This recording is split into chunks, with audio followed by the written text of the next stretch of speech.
at SEAL, Lenguas. So whatever service you would like to get to know about studying the States, I will be more than happy to help you and assist you. Okay, so for today's session, we have Professor David Wild from Indiana University. He will be providing this masterclass. But before that, we will have a short introduction about Education USA and its services. So with this, I would like to introduce my peer, Maya de la Torre. So Maya, thank you. Thank you, Jorge. Hi, everybody. My name is Maya de la Torre. I'm an Education USA advisor, and I cover Oaxaca, Guerrero, Veracruz, and Tabasco. Let me just tell you guys a little bit more about Education USA. So Education USA is a U.S. Department of State network, and we have over 430 international student advising centers in more than 175 countries and territories. We offer accurate, comprehensive, and current information about opportunities to study at accredited and post-secondary institutions in the United States. And all of our advising services are free. So we give you access to introductory information about how to study in the United States. Here you can see we have a map of all of our Education USA Mexico advising centers. Here's mine, number 13 in Oaxaca. And so this is a great resource. There's definitely an advising center near you. If there is no advising center in the state in which you live, then you can absolutely contact the advisor which corresponds.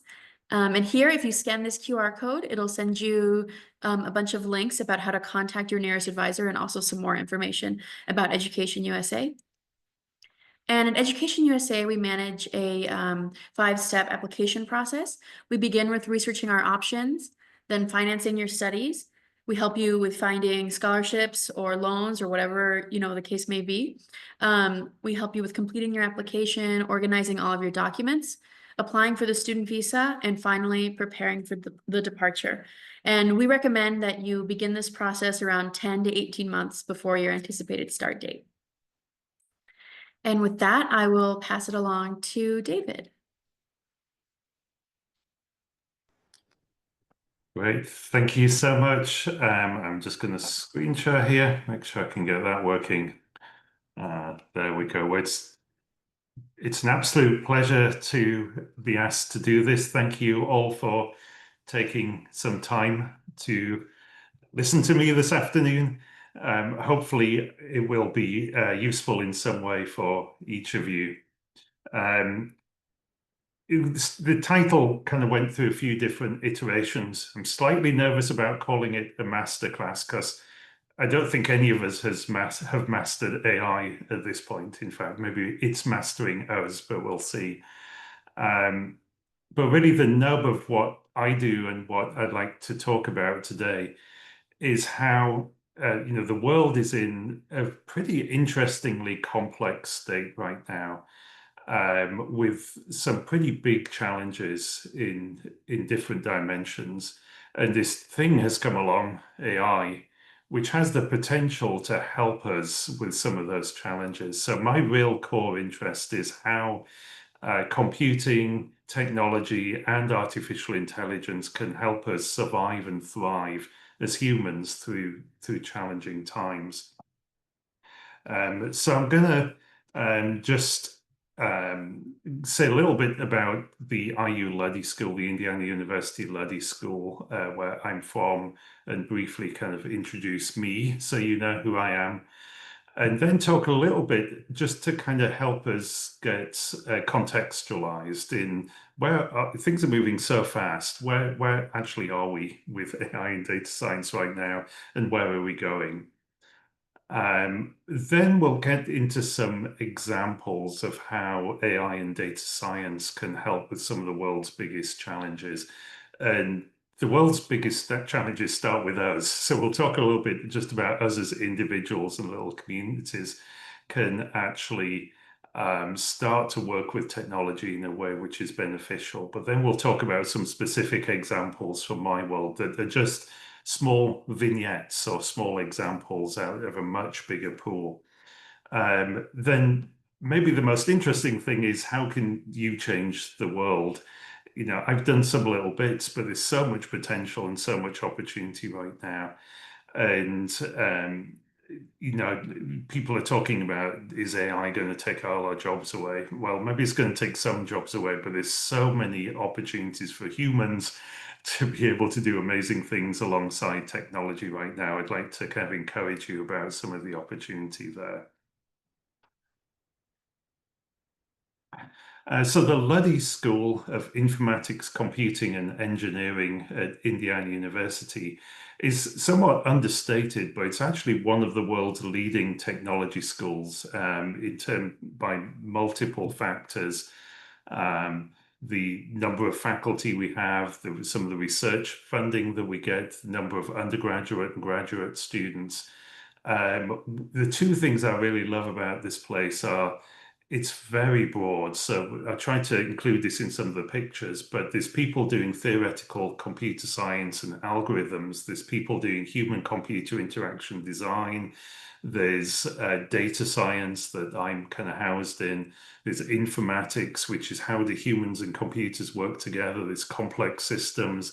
There's engineering with people doing interesting things in fabrication labs and building stuff.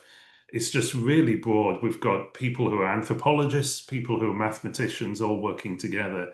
And the second reason is it's very interdisciplinary. So we sometimes the universities can be very siloed with everybody in their own little world, but we like working together on problems that are too big for any one of us to be able to tackle ourselves.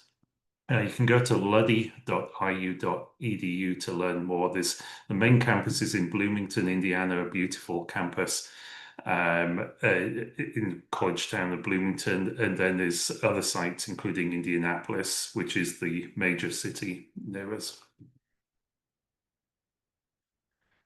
So I'm a professor of informatics and data science. I founded the IU's data science program, which has about 300 graduate students a year. About half of those are online students, which is a really diverse body. We have people who are mid-career professionals retraining. We have people who run companies. We have single parents coming back into the market. We have people who've come from something very different, like physicians and lawyers who want to retrain as data scientists. And we actually have, I think, about 10% of our online population now does come from Latin America. So we love our Latin American students. And I founded the program. I now run project-based learning classes in data science where we actually tackle real problems that people need solved, and there are many, many of them. I founded 2 research labs, and these are really the 2 broad areas that I work in. The first is the Integrative Data Science Lab, which is focused on drug discovery. So how can we use computing, AI, technology to help us discover new treatments for diseases? And the second is called Red Lab. Most technologies have kind of been developed for the good times, right? So all our iPhones and streaming services and computers are like based on this kind of idea that the world just keeps getting better and better and the technology helps us as we do it. But this is kind of the reverse. It's like, well, when things aren't going so well, when things are complicated and difficult, when the infrastructure is out, when we have to respond to big disasters like earthquakes and hurricanes, how can technology help us then? So we're both looking specifically at how we can help first responders and emergency managers, but we're also looking more broadly at how can we all be helped by technology in adverse circumstances, from us individually through communities, and in things like climate, when there's climate-related emergencies and so on. I also founded 2 startups out of Indiana University. One is called Data to Discovery, which is AI for drug discovery. And the newer company, Connects AI, which is AI for crisis and disaster response. So that's the kind of professional me. A little bit more about me, more personal, which is kind of relevant, which is I love creating new things that impact the world, but I don't like managing the things I've created. So I'm a 0 to 1 or a startup person. So I love new ideas and being able to start things, make them successful, but I don't like managing things. So it sometimes takes a long time. I was maybe 45 before I really realized that about myself. And now I plan for it, right? So if I'm starting something new, I try and bring some people in who like managing things to take it on after a bit. My brain is always kind of 10 years in the future, which sounds like this really cool thing. But actually, if you ask my family, it's not so great, right? So sometimes you need to be in the present or a month away, not 10 years away. But it's how I'm wired. I'm thinking about how things are going to be, not how they are right now. And I'm a lifelong learner, so I'm constantly trying to learn new stuff, tinker with new technologies, try new things out, which I think is a good thing, but it has some caveats that we'll kind of get to later, which you might identify with. This is me and my family a few years ago in Iceland at one of the big waterfalls there.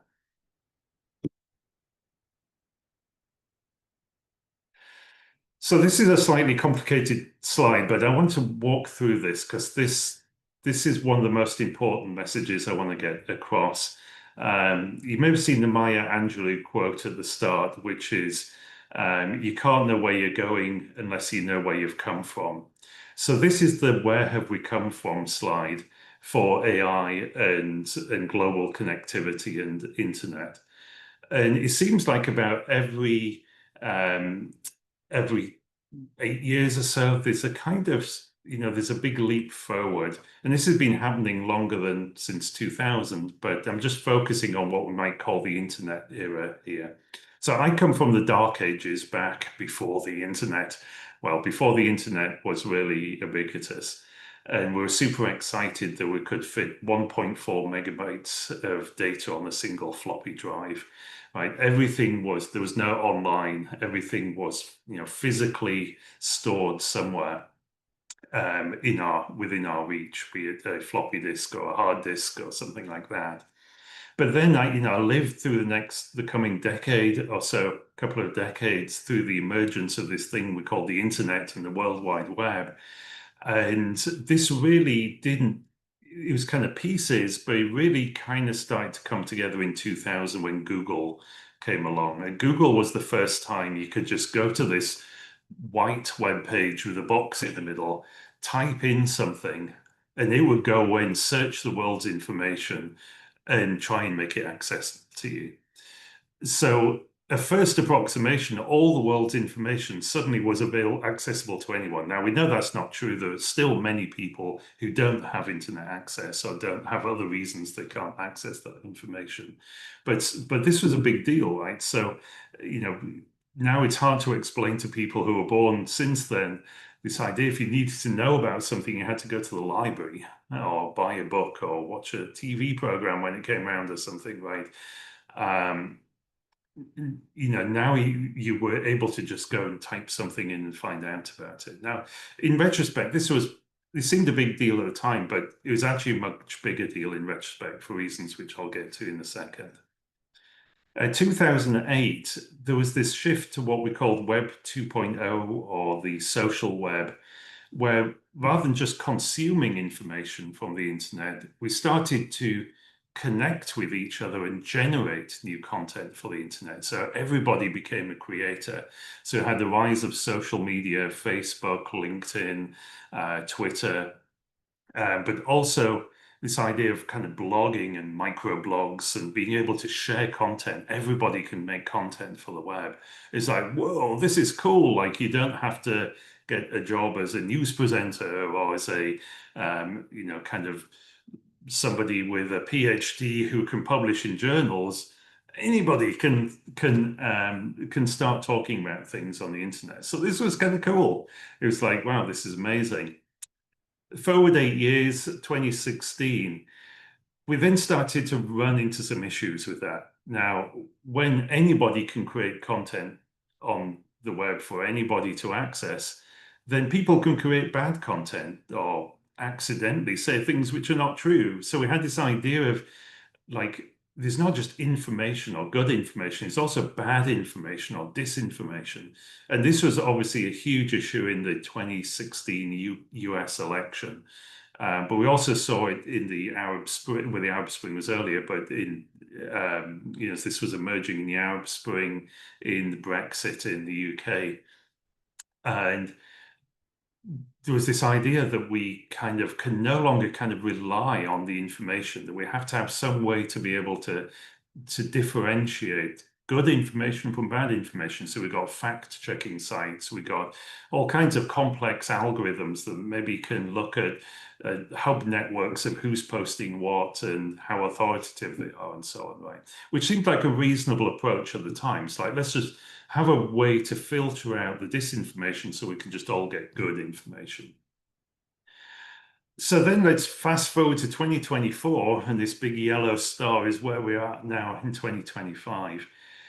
So now we've got this new kid on the block called AI, right? And so not just all the world's information and disinformation is accessible to individual humans.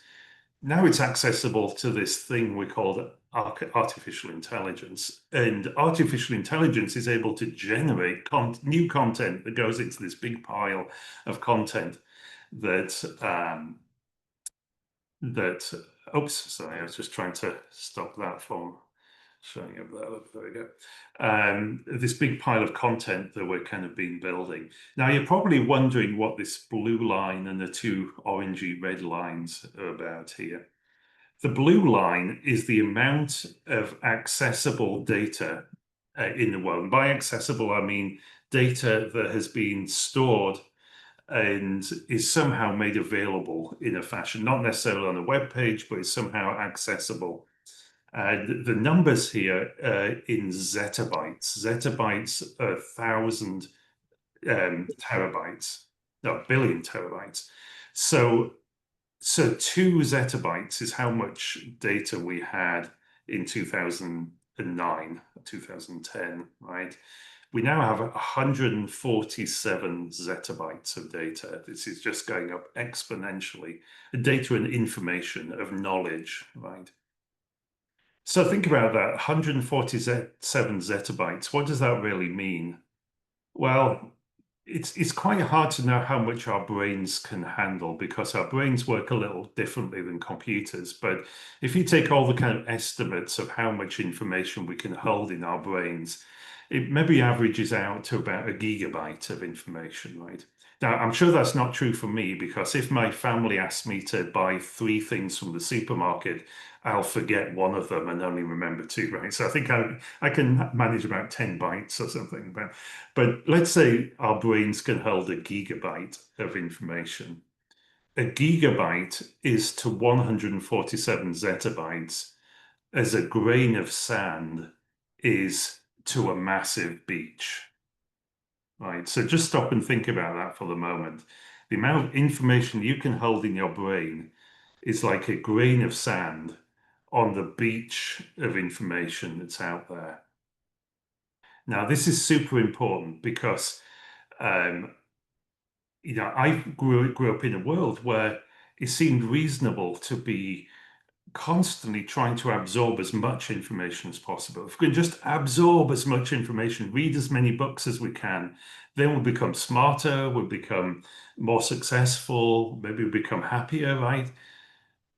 But when there's a beach of available information and we can only hold a grain of sand in our brains, then we've got a different kind of problem. We've got a filtering problem. How do we decide? How do we choose what grain of sand we pick out, right?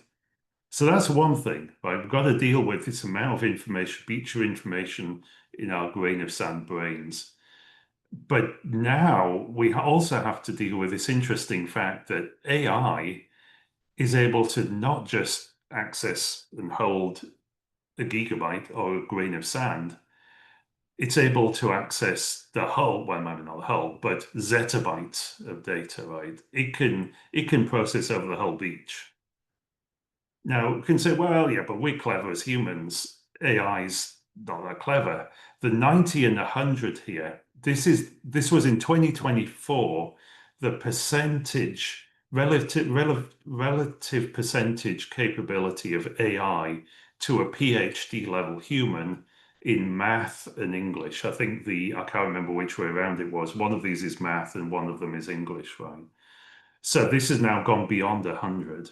So the processing capability, the logic, the reasoning capability of AI has now gone beyond human reasoning, and it can reason not just on the grain of sand, but on the beach. So this is quite important. And this means that this slide, if I put it up a few years ago, would have sounded like Silicon Valley hype, right? We're all going to go to a singularity or something. But now it's really an inevitability that AI capabilities and AI capacities will exceed human ones. And this is what's sometimes referred to as AGI, artificial general intelligence. So this is already happening. We're seeing math problems solved that humans haven't been able to solve. We're seeing some insights into things that we didn't have before.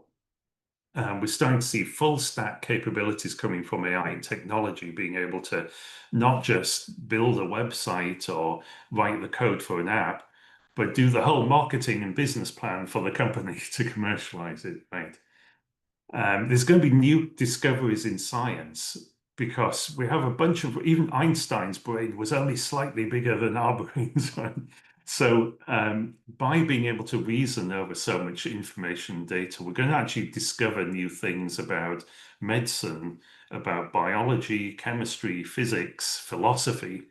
And this is super exciting, right? This is really cool. We might actually have some breakthroughs in things that, in diseases which have been really difficult to deal with, which are widespread. We might be able to understand how to do our economies better or politics better, right? So all kinds of possibilities here, but we are going to need some new human interfaces to this, right? Because we're going to have the problem that AI is going to have to be able to work with our grain of sand brains as it does this interesting stuff over the beach. Going to have massive compute power. We're already seeing big hardware improvements in GPUs, which mean that some of the kind of problems of having to kind of burn through a whole city's worth of electricity just so that you can get your English essay done for class are going away, right? But then we have quantum computing coming in, which for some kinds of problems is going to be a huge leap forward in capabilities. And then this is something I'm going to kind of touch on in a couple of ways, but we're going to lose a single coherent narrative of reality. What does that mean? Well, let's say that you're a cat, right? And my cat lives in my house. But we as humans do some things which are just going to be completely incomprehensible to the cat. We think maybe they're smarter than we think. But, I go on vacation, I just disappear for a couple of days and then come back. It's like with this big box full of things and I stuff things in this box and I empty it. It's like, what on earth is going on there? It's like I do things which must seem just very inconsistent and conflicting. So I always feel I must instill this cognitive dissonance in my cats. It's like, and dogs, it's like, it's just not going to make sense. We're going to have that problem. We're going to be the cats, right? So we're going to start to see that there'll be different narratives of reality or of problems that we're trying to solve that seem to conflict for us, right? And it seems that one of these must be right and one of these must be wrong. Which one is right? But maybe we just can't process at the level required for that to make sense, those things to resolve coherently, right? So we've lived for the last probably 300 years or so in this what we might call the scientific material worldview. This idea that our brains can understand the world. We understand how everything works down to atoms and protons and electrons, all the way up to organs and life and engineering and physics, right? It's all accessible to our brains. Now, there's always been some kind of cracks in that, right? And one of the big cracks came when quantum physics and relativity, Einsteinian relativity, which essentially said things are much weirder at the physics level than, the math is telling us things that we can't get our heads around as humans. And I think that's like an early version of something we're going to see happen again and again, that the math is going to tell us something. We can't make sense of what the math is telling us, right? So we're going to need AI to make sense of all the information, all the data. So if this goes well, and we're all part of whether this goes well or it doesn't go well, but if this goes well, AI is going to be able to see these patterns, see trends that are too complex for humans to grasp, but we're going to find ways that it's going to be able to communicate back to us things that we can do to make things better, right? So we go, a lot of people right now are still focused on what AI can mess up, right? You may have heard the phrase "to err is human." Humans by nature make mistakes. I like to say to err is human, but to really screw things up requires a computer. Like computers can make ridiculous big mistakes that humans are not going to make. And in the early days of AI, we saw a lot of that. You'd be talking to ChatGPT and they would just say something really stupid. And we focused on this, well, AI can't do this, AI is going to mess this up. But every month that goes by, there's something where last month we were saying, AI is not going to be able to do this. And then AI does this thing really well. Okay, so we're going to have to get on board that AI is here. And if we're going to progress well as human beings and thrive as human beings, we're going to have to figure out how to use it well and know what it's good for and what it's not good for. Without it, we're going to be kind of lost, right?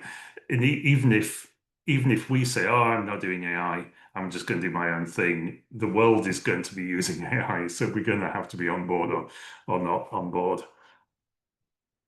So before we get into some more of the technical details about some of the ways that AI can help us, I want to start with us, because if we're confused and muddled, then it's going to be hard for us to do things to help make some of these bigger things happen that AI can do to help humans survive and thrive. So how do we keep sane in this crazy world? It's crazy because of all kinds of reasons, but now it's crazy because we've got this AI thing that can process better than we can, and we've got the beach of data that our brains can't process, right? So this is a little 3-step thing that I found is kind of useful for people.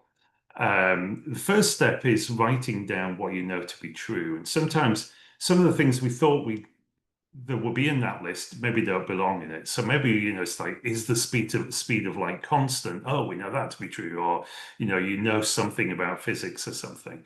But some of those things are going to get challenged, right? So what are the things that you know to be true? And usually these are very internal things like, I exist, I am here right now.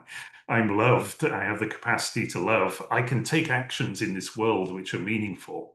So there's this sense of a kind of base reality that we as humans are in, which is actually quite stable. Like the nature of human beings hasn't really changed a lot over centuries, right? So think in terms of a base reality of things that you know to be true. Plus, I'm good at math. I like animals, whatever it is about you that you know, right? So it's quite good just to keep that as a kind of constant core when everything else is kind of up in the air around you. The second is to actually practice being comfortable with conflicting narratives. This is a huge problem in the US right now, where we've got very high levels of polarization. And, so one person will be very convinced of this one thing, and then somebody else will be very convinced of what seems to be the diametric opposite thing, right? So think about just something that's not very controversial, but it's not very personal, which is like, do I take the COVID vaccine, right? There'll be people like, the COVID vaccine is like this, it's got chips in it, it's got poison in it, it's killing us all off, it's all a conspiracy.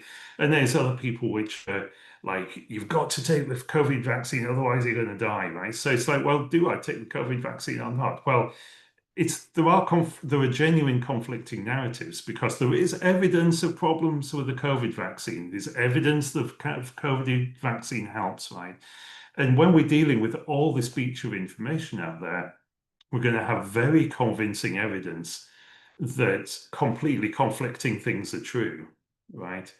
Now, we should note that conflicting narratives is how science gets done, even though we sometimes don't do this as scientists. If you read Thomas Kuhn's book, The Structure of Scientific Revolutions, written in the 60s, the historian of science, he came up with the idea of paradigm shifts. This idea is humans, we don't like uncertainty, right? So we have some theory or idea and we try and stick with it. And if things come along, information comes along that conflicts with that theory, then we just kind of like push it aside. Like we don't want to deal with it until it gets so overwhelming that we've got to deal with it, and then we have a paradigm shift, and the whole culture will move to something else. He saw that with Einsteinian relativity and quantum physics versus the kind of Bohr model of the atom, and so we're going to get a whole cascade, maybe more paradigm shifts in a short period of time than we've anybody's ever experienced, right? So it's good to have conflicting narratives because they're telling us something, right?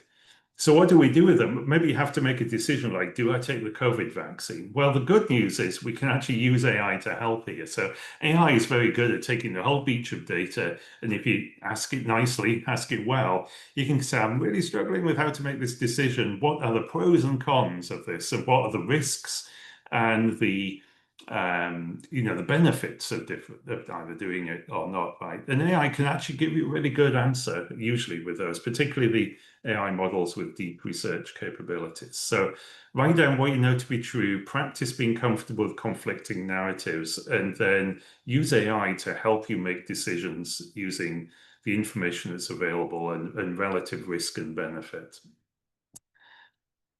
So another way to kind of think about this at a more personal level is Maslow's hierarchy. So Maslow was a researcher in human technology interaction in the 1940s, and Maslow came up with this idea, this hierarchy of needs. And the idea was at the bottom of the hierarchy is the real essentials that if we don't have them, we die. And then as those essentials get met, we can add on more needs. Now, the biggest criticism of this has survived for 80 years. The biggest criticism is that it's not really a hierarchy. It's like one doesn't depend on the other. So you can be confident without having food, right? So I'd like to think of it just in a kind of orb around us. But the question of this is a very complex world, how do we survive and thrive in a complex world can be simply boiled down to Maslow's hierarchy. So the 5 pieces of Maslow's hierarchy are physiological. So we need food, water, air, shelter. These are the basics of staying alive, right? How to be able to breathe, not be cold, not get hypothermia, not get overheated. Then once that's taken care of, we need some kind of secure way to go about living our lives. We need community, we need health, employment, wealth. We need to be able to kind of plan out for for weeks, months, years without constantly just worrying about where the next piece of food is coming from. We need friendship, we need family, we need intimacy. We're humans, we need to have other humans to relate to, right? So love and belonging, self-esteem, we need to be able to do things confidently in the world. And then there's this idea of self-actualization, which is a little fuzzy, but it's this idea that we can do these higher level things as humans, right?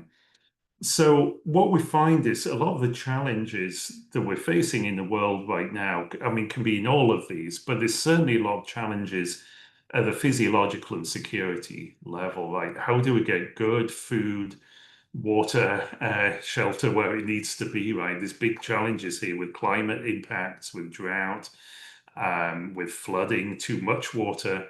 There's big food quality issues, microplastics. We've got air quality issues. We've got affordable housing issues, right? So a lot of issues in physiological and then security. How do we operate as a community of humans in this digital internet world? There's huge health issues right now. We've kind of made progress in health, but we've also stepped back as well. So we have lots of new, particularly cancers and more complex system diseases that seem to be emerging.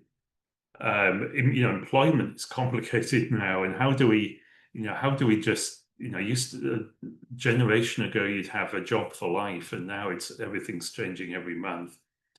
And so we can think in terms of, there's a disaster, there's hurricanes which wipe away our houses, which take away whole economies, right, and break up communities. There's supply chain issues and everything. So a lot of my focus has really been in these two areas of physiological and safety and security.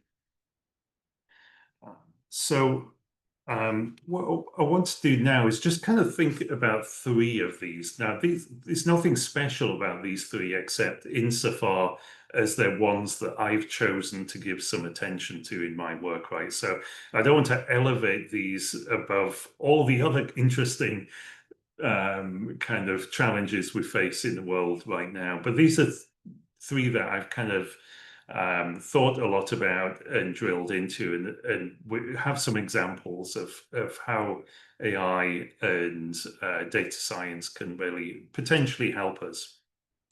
So the first is the increase in infectious and systemic diseases. So we're more physically connected, which means it's super easy for us to, anything that we get infected with, everybody else is going to get infected with, and we saw that with COVID.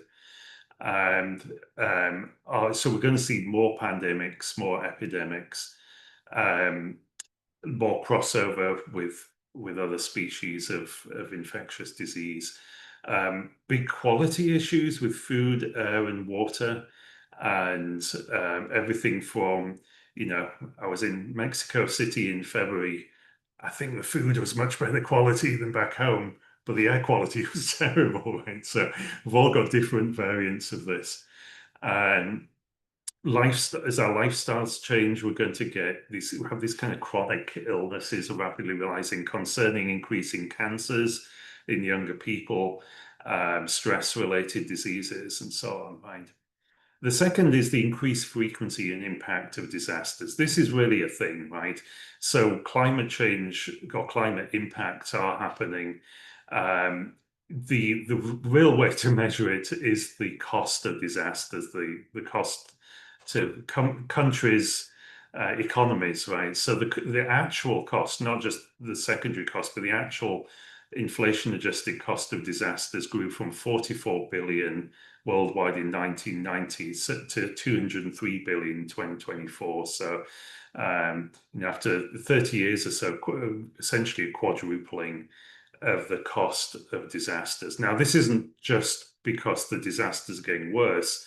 It's because we're often making poor decisions about rebuilding houses in areas which didn't used to be a threat for floods and hurricanes, but are now, for instance. And this is, again, a big problem in the US. Also, disasters are interrelated and complex.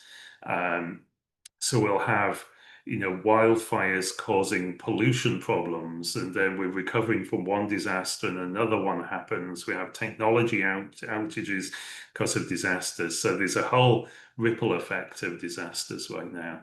And then the third is a vulnerable technology infrastructure. We've kind of, if you think about Maslow's hierarchy, right, in our generation, we've kind of moved Maslow's hierarchy onto the cloud, right? Whatever the cloud is, somebody else's computer. So we've taken our whole set of needs, from supply chains for food to controlling our water plants, to building community and having relationship to people and getting jobs. We've put it on somebody else's computer somewhere out there in the cloud, right? And this is great. There's great things we can do, but it's super risky because that whole stack is really vulnerable, both in terms of our ability to access it, like if our internet access goes away, but the actual stack itself is really vulnerable, not just in terms of it going away, but things like cybersecurity and ransomware attacks, disinformation, privacy violations, and so on, right? So I've just got one slide on each of these, and then we'll kind of bring it together at the end.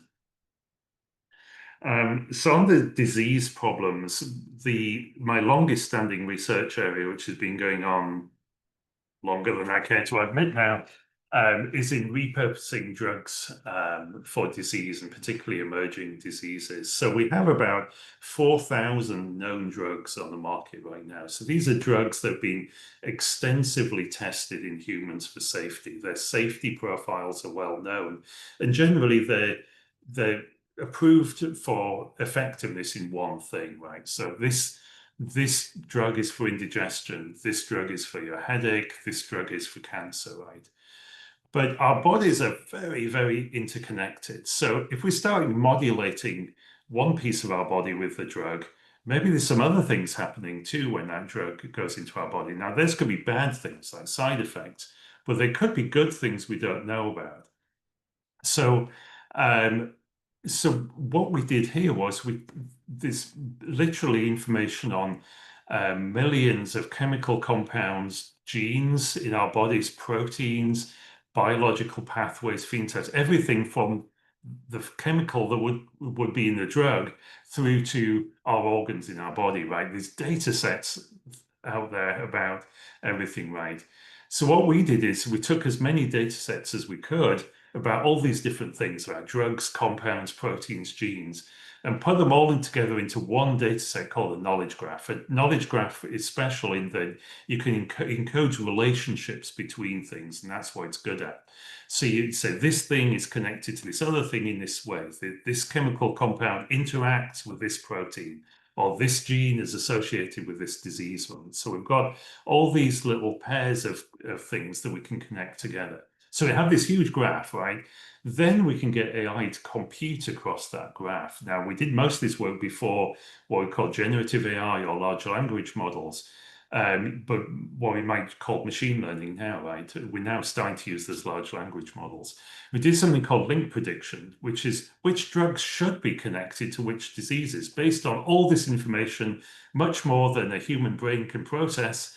You computer go away and process it, across it, and see what you can find out. And we started getting results out within embarrassingly small periods of time. So just one example is tuberculosis is a huge disease internationally, and there have been no really good new treatments for it in the last decade or so. There are related diseases to tuberculosis. One is called Mycobacterium abscessus, and this is a particularly nasty disease that hits children with cystic fibrosis, a topical skin disease, no treatment for it. Our AI running on this knowledge graph said, hello, surely niclosamide, which is a tapeworm drug, and tribromsalan, which is an antiseptic, would be good for Mycobacterium abscessus because, and then it came out with essentially a subgraph of how these things are connected to these diseases. So we actually sent these drugs off for biological testing, and lo and behold, the wet lab biological tests came back positive. So we now have a patenting process on this, and we're trying to work out what to do with this. This was in the company that I formed, Data Discovery. We don't really want to make money out of it. We want to find a way to just give this finding away and do more of this, right? But this is just one example of you can do something that would have taken years or months at least for one thing and do it in minutes, right? Because this brain is computing, not brain, but this AI is computing across all the data that's available. But we did have to have humans build this thing and do lots of work to get this knowledge graph together, right? The second is better situational awareness in disasters, right? So situational awareness is understanding what's going on, what that means, and what we need to do next, right? And we do situational awareness all the time. So what's going on right now? I'm talking, you're listening. What does that mean? Well, it means that we're in one of these things we call a talk. And what do I need to do next? It's like, well, this guy's going to talk for a bit, and then maybe I can ask some questions. Okay. Now, if something bad is happening, like might be confronting an emergency manager or first responder or emergency medical technician or firefighter, right? There's consequences here, right? They've got to understand what's going on, what happens, what does that mean, and what should we do next? And if they get it wrong, people are probably going to die, or billions of dollars are going to go down the drain, right? So this is high stakes, high stress, and emergency managers and first responders have to make these decisions all the time. So can we help them with technology? It's particularly difficult because often when they have to make that decision, infrastructure is down, right? So you can't rely on cellular network, GPS, everything working. You can't say, just hold for a minute, I'm just going to go to my iPad and look some stuff up, right? You need the right information there despite everything going out. So this is a little bit of a different situation than the drug discovery. In the drug discovery, we already had lots of data to work with. We just had to bring it together in the right way and compute on top of it. Here, we actually have to address some really difficult problems, basic problems, about how first responders get information, right? So think about a big structure fire, September the 11th kind of level structure fire, big skyscraper is on fire. First responders rush in, like the power's out, everything is concrete, the infrastructure's down. How do we know where the first responders are in that building? Well, we don't. There's no way to know. If that building's going to collapse, there's not really any way to kind of figure out who's in there, who needs to get out. Now, we now have some really exciting opportunities to stream data from first responders, temperature, body temperature, like environmental information, health information, right? But if we don't know where they are, it doesn't help, right? So the first problem we tackled here was this really basic one and really difficult one of can we actually get 3D location of first responders in these very adverse environments? And we actually ran a 5-stage competition with the National Institutes of Standards and Technology. We had $5 million to give away to teams to try and come together and solve this problem. And now we actually have 3 companies that have come out of that, which have solved this problem and have affordable solutions for first responders on the market, right? So we solve this basic problem, but then once we do that, we can stream all this information from them and other environmental information. Suddenly we've gone from having no information to having information overload. So now we're working on how we can have situational awareness tools that bring together different data streams in a really robust, reliable way, and have AI to help us communicate to people the information they need to make decisions. So an incident commander, rather than them trying to absorb 20 streams of data or 100 streams of data, AI is doing it for them and prioritizing the 3, 4, 5 things they need to know right now. So we're midway on these second things. We've got on the left here, you can actually see this is Dale Rolfson, who's the one of the Indianapolis fire chiefs, and Abby, who's one of our students. This is actually an IU football game. You can see the police chief back here on his phone in the background. We go to the command center every time IU has a football game, and we're helping make things better, right? So last time we went, there was ice, people were slipping, we had 6 medical emergencies at once, and we could see where all the responders were, where the things were happening, and we're helping the first responders get the information they needed. Right now it's kind of manual, but we're working to get AI working on that. And the final piece is personal digital resilience. And this is a term I maybe this is not the best term, but it's about how do we become digitally resilient? The resilience is how do we do well and thrive when things go wrong and get better again quickly, right? So there's lots of different kinds of resilience, but it's digital resilience is how can you personally do well in this digital environment that's vulnerable, risky, complicated, and has these threats, right? So some of this is earlier stage work that we're doing, but we're starting to look at how we can have very active cybersecurity and privacy for individuals. So this is things like having digital identity packages you can use online. So if they get breached or ransomware, it's not you, it's a projection of you. Edge and offline architectures. So being able to use architectures that are not dependent on this fragile stack of technologies keeping the internet going. But now with the amount of storage you can have locally, like I've got a little SD card in the Raspberry Pi with all of Wikipedia on it. And I can plug this thing into a battery and fire it up, and suddenly there's a Wi-Fi that can access all of Wikipedia without any internet. So there's some really cool things, some communication things we're working on, and AI kind of on the edge, standalone AI. And then AI can help us with threat management, so understanding what the threats are to us having active cybersecurity. So there's a lot going on, not just in my lab, but broadly in cybersecurity and AI. So kind of bringing together, I hope some of what I've said have encouraged you that it's not, we don't just all give up and give all our jobs to AI. There's a huge amount of need right now and huge demand for data science and AI skill sets.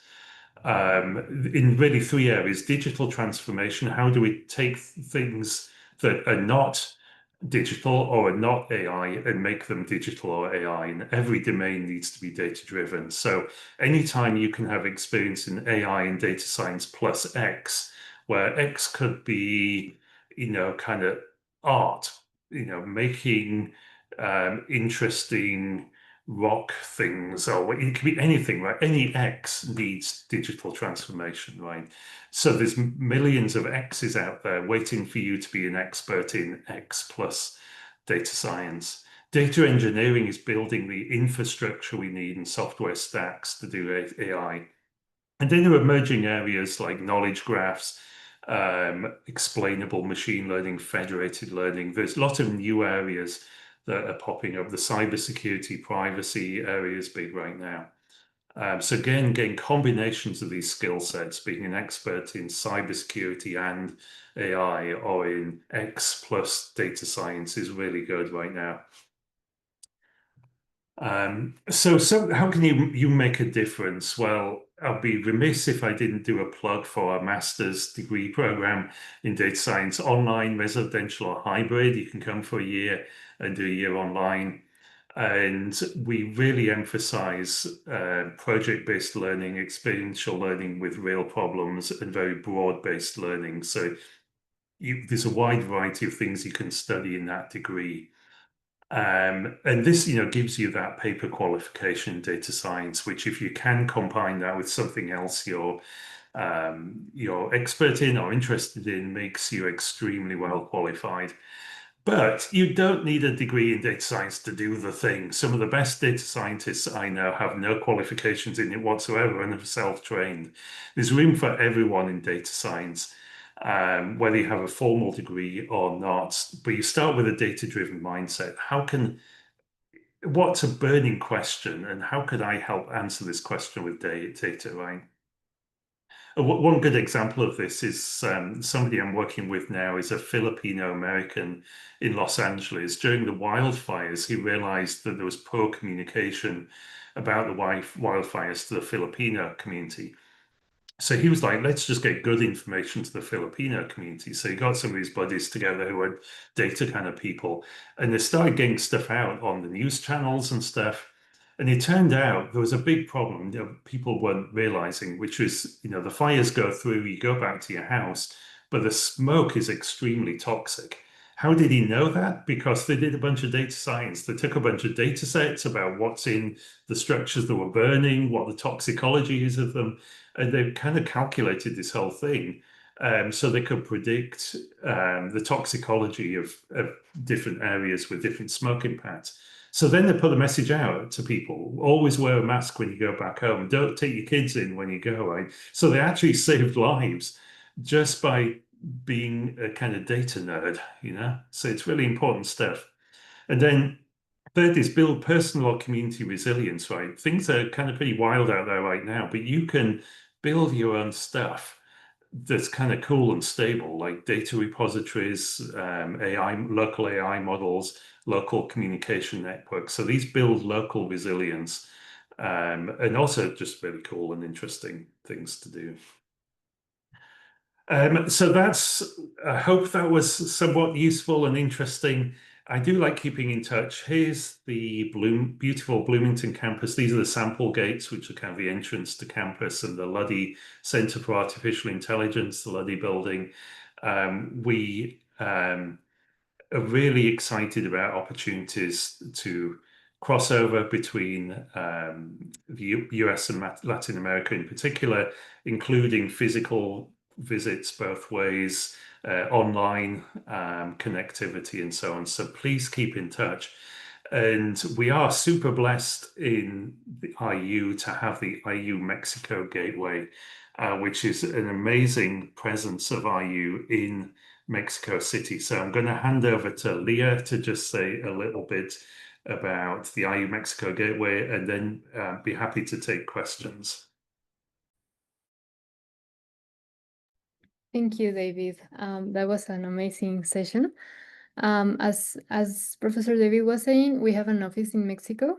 It is located in Mexico City, and Indiana University tries to cover not only all the Mexican Republic, but also Latin America and the Caribbean. So please do feel free to reach out if you have any question, or if you want further information in overall Indiana University.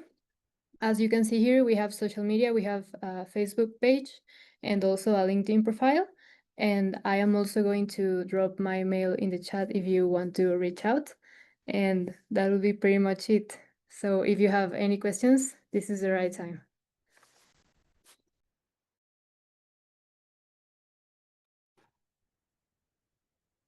Thank you. So I think we can take questions in the chat or maybe verbally. I think we have a few people who can translate as well, because my Spanish is not as good as it should be. There's a question about currently in Africa, am I able to qualify? I don't know if Leah, you can address that. There is a gateway in Africa, right? Yeah, that's right. We have an office in Ghana. So it is called, so hold on, let me share the link in the chat, but you can also like reach out through that gateway. Yeah, the request to share contact. I don't know who that was for, but I can certainly put my contact in there. I have a website and an email address.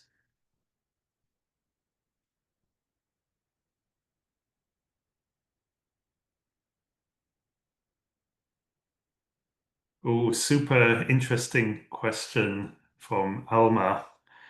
Very interesting how AI can be used to address challenges in the social sciences, particularly issues like corruption, or the design of more effective, inclusive public policies. From your perspective, which institutions or research groups are leading the efforts in this area? So I have to confess, I don't really know what the leading institutions are. I will say that things are moving so rapidly in terms of the capabilities that it's kind of taken everybody by surprise. So I think what is happening is a lot of practice rather than theory. So people are actually just seeing what they can do with AI, like having conversations with AI. And so I think we're going to see some more maybe formalized things emerge over time, but the technology is moving so fast. It's hard to say, really. What field of medicine is going to be revolutionized by the advancement of AI? I think all of them. I think the one that I'm most excited about maybe is I feel we have maybe been a little overconfident in asserting that we understand the human body well, and we understand sickness and illness well. So why do we get sick? What do we need to do to get better when we do get sick? And how do we stay healthy? is not really well done by medicine right now. You know, what happens, you know, why do we get sick? We don't really know much about the whys. We know procedurally, oh, you've got the deficiency of this thing, or you've been infected by this, but why do I get sick and you don't get sick? What do you need to do to get better? Anybody who's been through cancer treatment knows that, you know, we're well away from personalized treatments. You know, we have very crude treatments for cancer right now. So, you know, how can I get better when I get sick versus how can a generic cancer patient get better when they get sick is something AI can help with. And, you know, we've got these specialists, you know, breast cancer specialists or, you know, colon cancer specialists with these very narrow experiences, thousands of papers being published every year that nobody can keep track of, but AI can compete over that. So I'm hopeful that we can actually get more personalized ability to get better when we get sick. And then same with how do we stay healthy? How do I stay healthy might be quite different to how you can stay healthy. I definitely need a glass of wine on an evening to stay healthy. It might be different from you. You know, I need cheese to stay healthy. I'm sure about that. But who knows? We don't really know these things. Like, is this thing good? Is it bad? We don't know. Maybe AI can help.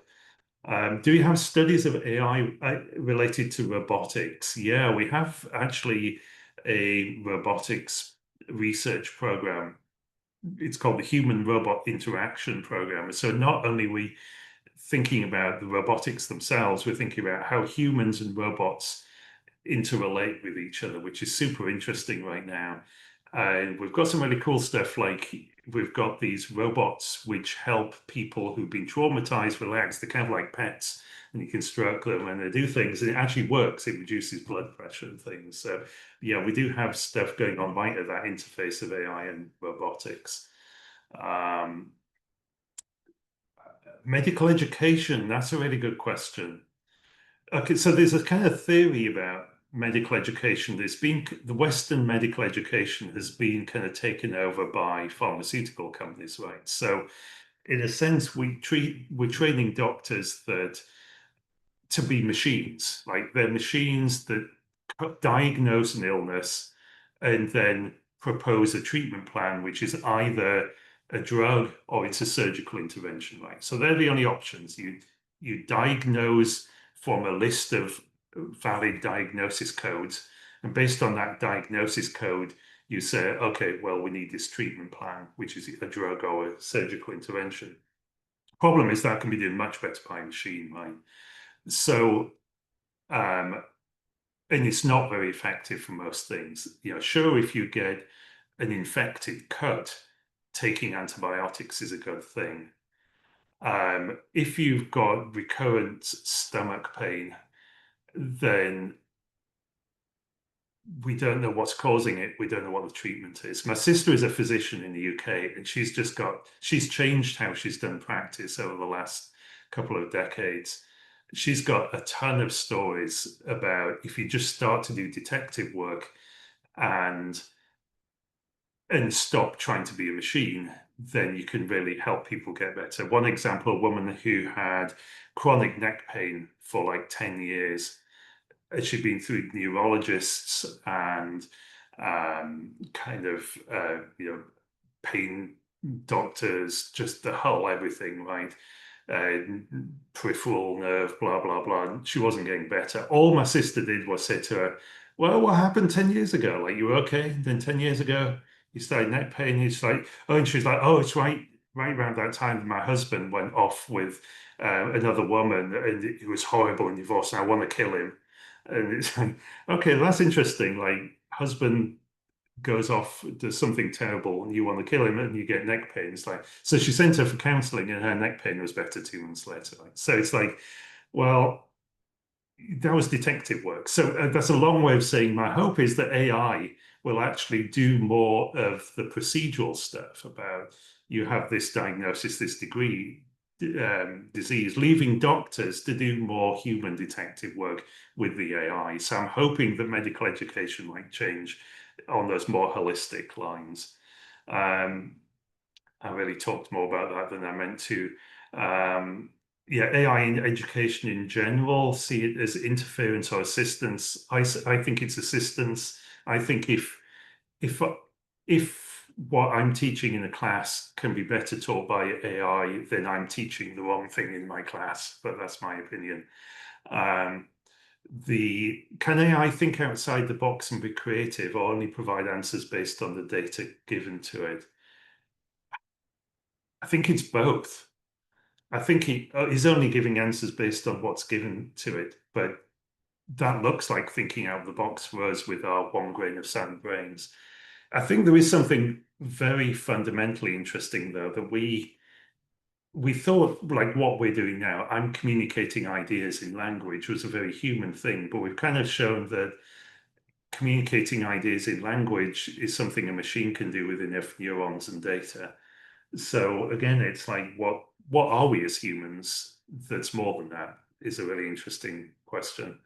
What are the main ethical challenges you believe we face when deploying AI in crisis situations?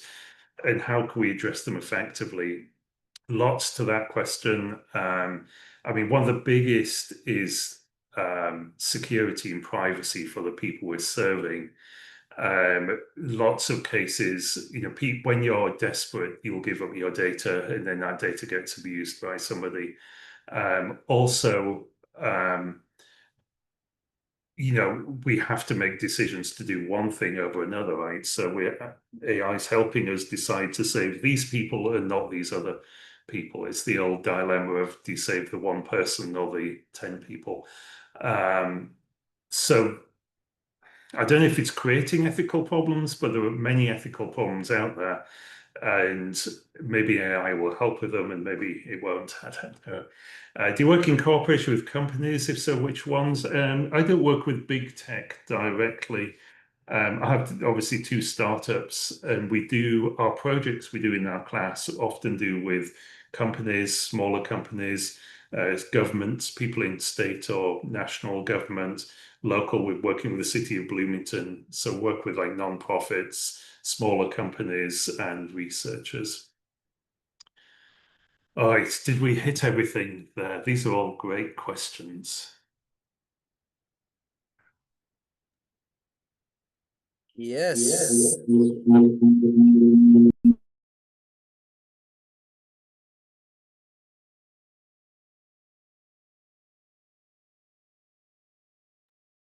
Okay. I don't know if that's better now. Yeah. Can you all hear me? Leah, David? Yeah, that's good. Yes. Okay. So I think we don't have any more questions from here from UPI. And also I don't see any more questions through Facebook. And I think you already covered all the questions here in the chat box through Zoom. So with this, I guess that's it. We can wrap it up. So thank you very much for this class, this session. It was so productive, and I think somehow it makes us think about how can we use AI on our favor, right? So thank you very much for that, Professor and Leah, and thank you for putting all this together. So yeah, so any last questions? I mean, any last comments, Professor or Leah? I think there's just one more quick question. Is my work involved in drafting laws that define the impact of AI on society? No, but there are people doing that.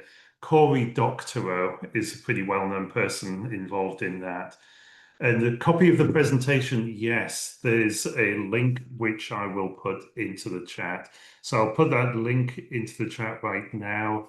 And yeah, just to say thank you, everyone. Let me just find that. Leah, did you want to say some words while I'm doing that? Just thank you for your time. I appreciate it. I do like to keep in touch. Leah, do you have any other words while I'm getting this link? Not much. Just do feel free to reach out if you want further information. And if you don't reach out to Education USA and or David, I'm also here. So yeah, that's pretty much it. Thank you all so much.